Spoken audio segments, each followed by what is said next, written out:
Shalom, selamat malam Bapak Ibu dan saudara-saudara yang terkasih dalam Tuhan Yesus Kristus.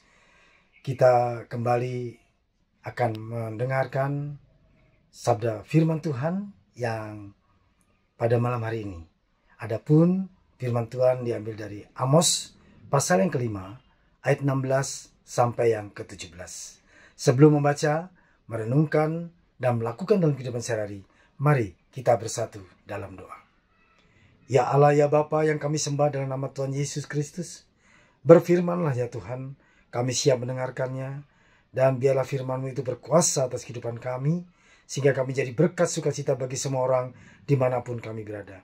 Berkati hamba-Mu yang akan menyampaikan firman kebenaran, sehingga semuanya untuk kemuliaan nama Tuhan. Di dalam nama Tuhan Yesus Kristus, kami telah berdoa dan mengucap syukur. Amin. Mari Bapak Ibu dan Saudara, kita akan membaca firman Tuhan dari kitab Amos pasal yang kelima ayat 16 sampai 17. Demikian bunyinya. Sesungguhnya beginilah firman Tuhan, Allah semesta alam, Tuhanku. Di semua lapangan akan ada ratapan, dan di setiap sudut jalan orang akan berseru, aduh, aduh. Petani dipanggil untuk berkabung, dan para peratap untuk meratap. Di semua kebun anggur akan ada ratapan, karena aku akan melintas di tengah-tengahmu, firman Tuhan.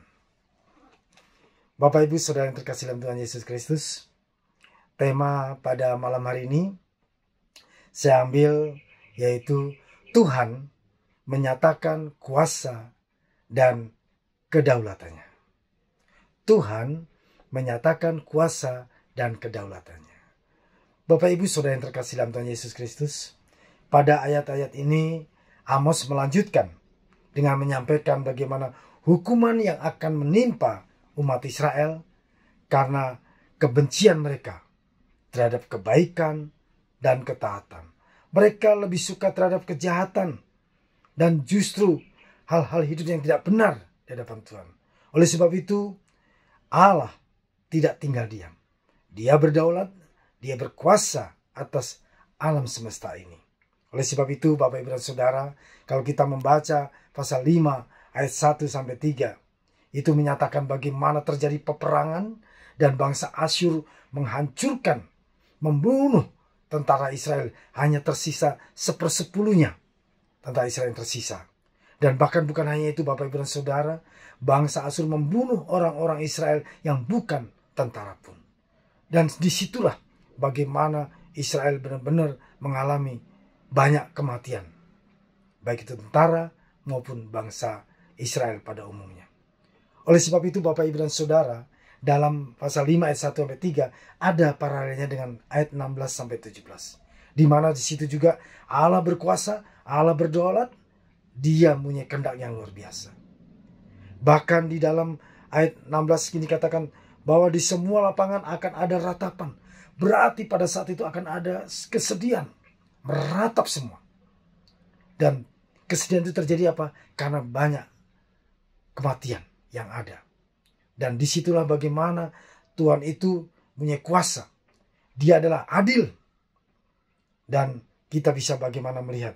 Bukan hanya di lapangan yang terbuka Bapak Ibu. Di sudut jalan orang akan berseru, aduh, aduh. Begitu meratap, begitu sangat merasakan kesedihan sangat mendalam. Karena banyaknya orang-orang yang meninggal. Bahkan peratap-peratap itu sudah tidak bisa mencukupi dengan orang yang meninggal. Orang yang sudah mati. Tidak imbang.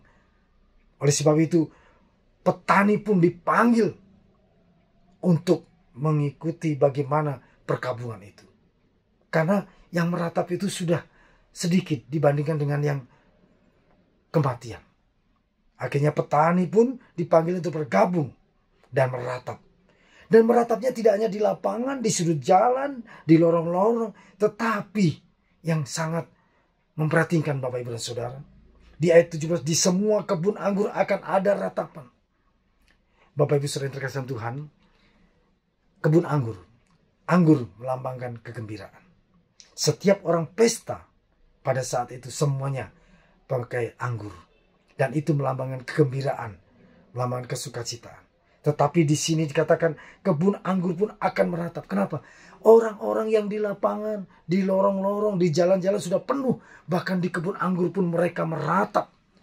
Padahal kebun anggur itu adalah kebun yang menghasilkan anggur yang untuk pesta dalam kebahagiaan, dalam sukacita.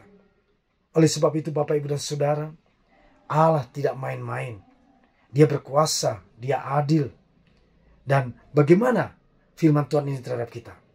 Mari kita tetap setia, tetap taat akan firman Tuhan. Dan juga kita boleh melakukan kehendak kuasanya. Sehingga kematian pun akan berlangsung. Tetapi kematian di dalam Yesus mengalami sukacita. Mengalami keberuntungan dalam firman Tuhan katakan. Oleh sebab itu Bapak, Ibu, dan Saudara, selagi kita masih hidup, mari kita hidup untuk Tuhan. Dan kita mati juga bagi Tuhan. Kiranya segala kemuliaan hanya bagi nama Tuhan Yesus. Dan saya secara pribadi mengucap syukur atas firman yang diberikan pada malam hari ini. Sehingga kita boleh mawas diri.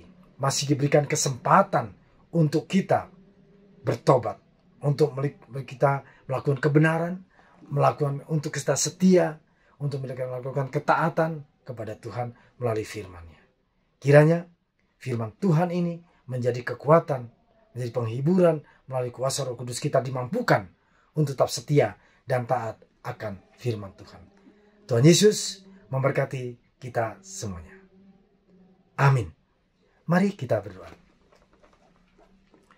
Ya Allah, ya Bapa yang kami sembah di dalam nama Tuhan Yesus Kristus. Terima kasih ya Tuhan, firman pada malam hari ini mengingatkan pada kami bahwa kami harus tetap setia dan taat. Dan kami harus membenci dosa, membenci kejahatan. Tetapi kami suka akan ketaatan dan kesetiaan kepadamu. Melalui firman Tuhan ini, kami boleh terus diingatkan. Mampukan kami Tuhan dengan kuasa Roh Kudus-Mu, sehingga kami boleh tetap taat dan setia akan firman-Mu dan melakukannya dalam kehidupan sehari-hari. Di dalam nama Tuhan Yesus kami serahkan istirahat kami pada malam hari ini, sehingga kami boleh istirahat dengan penuh sukacita dan sejahtera, dan bangun pagi dengan tubuh yang sehat, dengan segar, dengan penuh kemuliaan nama-Mu. Kami serahkan seluruh kehidupan kami ke dalam tangan-Mu. Di dalam nama Tuhan Yesus Kristus kami telah berdoa dan mengucap syukur. Amin.